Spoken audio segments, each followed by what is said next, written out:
La memoria condivisa, fruizione senza barriere del patrimonio archivistico.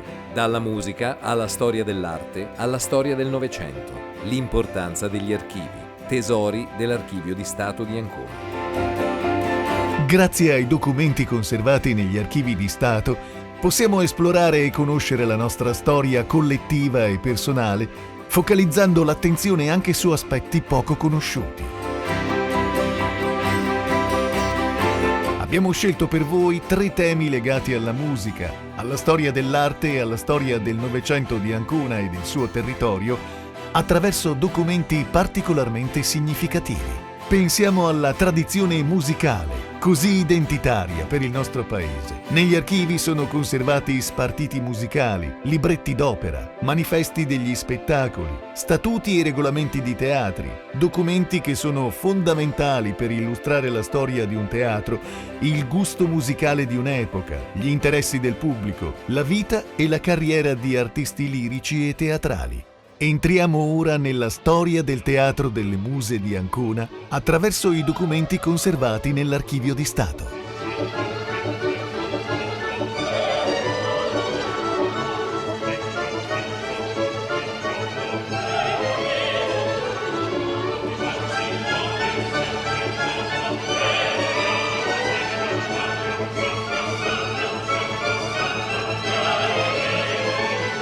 L'archivio del Teatro delle Muse è stato depositato dal Comune di Ancona all'Archivio di Stato nel 1971, insieme all'Archivio Storico Comunale. Tra gli altri documenti contiene carteggio con gli impresari, manifesti, fotografie, giornali, documentazione relativa alla manutenzione della sede. L'archivio conserva tra gli altri documenti un album composto di 8 pagine che misura 25 x 35 cm, in cui sono raccolte le firme di artisti lirici e di prosa scritturati nella stagione del 1934.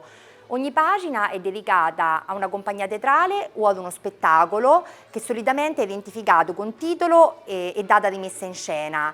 Alcune pagine sono anche corredate da disegni. Ad esempio, per le celebrazioni rossiniane del settembre del 1934, accanto alle firme troviamo un ritratto del maestro pesarese realizzato a matita in bianco e nero a tutta pagina e anche 2 illustrazioni, in questo caso a colori, dei personaggi principali delle 2 opere, quindi del Barbiere di Siviglia e del Guglielmo Tell.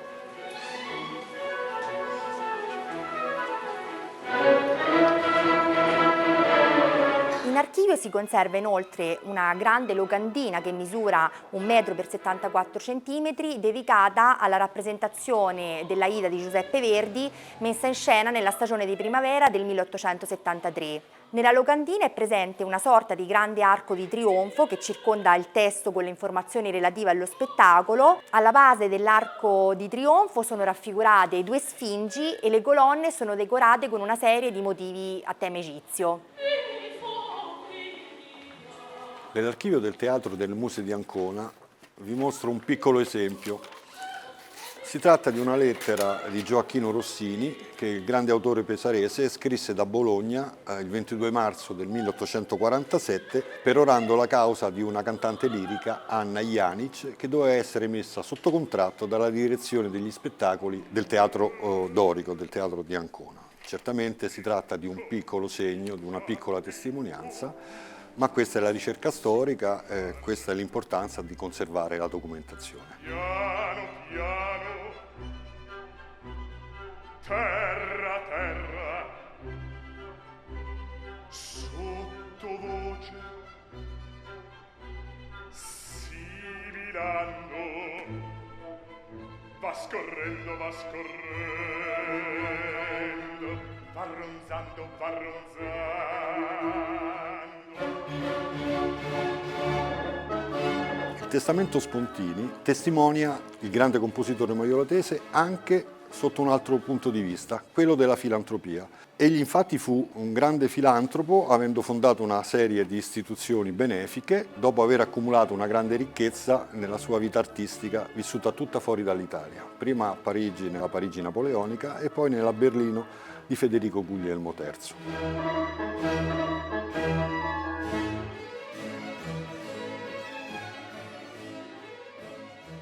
Anche la storia dell'arte si basa sulla conoscenza dei documenti di archivio. Atti di battesimo, testamenti, contratti di committenza delle opere, corrispondenze degli artisti.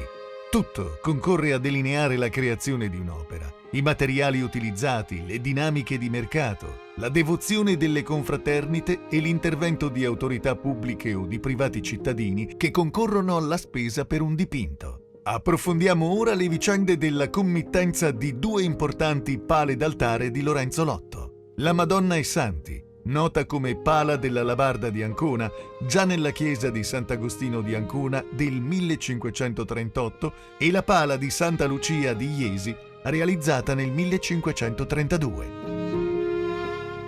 L'Archivio di Stato conserva gli archivi notarili dei vari distretti della provincia di Ancona, a partire dalla fine del 1200 fino all'inizio del 1900 circa. Davanti al notaio, non molto differentemente da oggi, si stipulava ogni genere di contratto, compresi i contratti di commissioni dei dipinti. La Pala di Santa Lucia fu commissionata a Lorenzo Lotto nel 1523 dalla confraternita di Santa Lucia ed era destinata alla chiesa francescana di San Floriano di Iesi. L'opera venne in realtà consegnata da Lotto solo molti anni dopo, nel 1532, e raffigura Santa Lucia, perseguitata perché cristiana, davanti al giudice Pascasio. Il contratto fu rogato dal notaio iesino Orsino Orsini, appunto nel 1523, e specifica che l'opera doveva essere ancora più bella di quella realizzata da Lotto per la stessa chiesa, quindi per San Floriano, su commissione della Confraternita del Buon Gesù nel 1512, cioè per la deposizione, anch'essa conservata oggi alla Pinacoteca Civica di Iesi.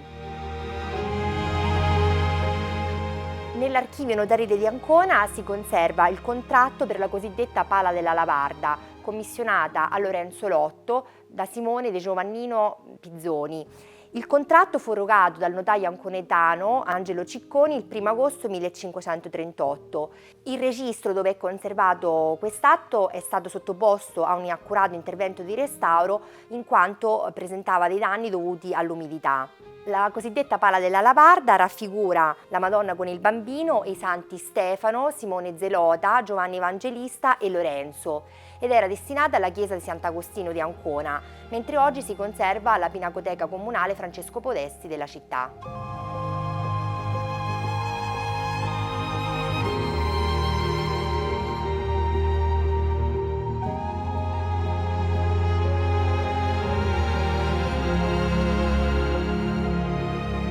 Chi si occupa di storia del Novecento, a ridosso della Prima Guerra Mondiale, conosce la Settimana Rossa. Tra il 7 e il 14 giugno 1914, l'Italia fu investita da una serie di scioperi, sommosse e agitazioni che, nelle Marche e in Romagna, assunsero il carattere di un'autentica insurrezione contro lo Stato nazionale, nota appunto come Settimana Rossa. Scopriamo i fatti storici grazie ai documenti di archivio. Ad una manifestazione antimilitarista promossa dai repubblicani, dagli anarchici e dai socialisti marchigiani seguirono gravi scontri che provocarono diverse vittime per mano delle forze dell'ordine, in particolare dei carabinieri. Sedata la rivolta, dopo circa una settimana, seguirono tutte le attività processuali che portarono i principali imputati a subire appunto dei processi. Tra questi ricordiamo Pietro Nenni, allora direttore del giornale Lucifero repubblicano di Ancona, e Enrico Malatesta, capo indiscusso degli anarchici, ed anche di Otto Marinelli, un altro mazziniano, un politico anconetano, abbastanza noto ed attivo. Vediamo ora delle documentazioni del processo Nenni Malatesta relativo appunto alla rivolta della Settimana Rossa. Nelle carte processuali sono però anche raccolte varie altre documentazioni, come i giornali dell'epoca, il Lucifero repubblicano, la Volontà anarchica, giornali nazionali, fino a comprendere per esempio delle vignette rappresentanti Nenni e Malatesta. Particolari sono poi le schedature politiche effettuate anche prima, perché siamo nel 1914, del regime fascista, a cui venivano sottoposti personaggi pericolosi per la società dell'epoca. Enrico Malatesta, Nenni, Oddo Marinelli. Leggiamo per esempio alcuni passaggi relativi a Nenni. Frequenta la compagnia di repubblicani. Nei suoi doveri verso la famiglia si comporta bene. Nell'aprile del 1909 fu licenziato dall'orfanatrofio in Faenza perché faceva propaganda di principi repubblicani fra i suoi compagni. Seguono poi tutte le carte processuali vere e proprie con le testimonianze, le imputazioni e la sentenza finale.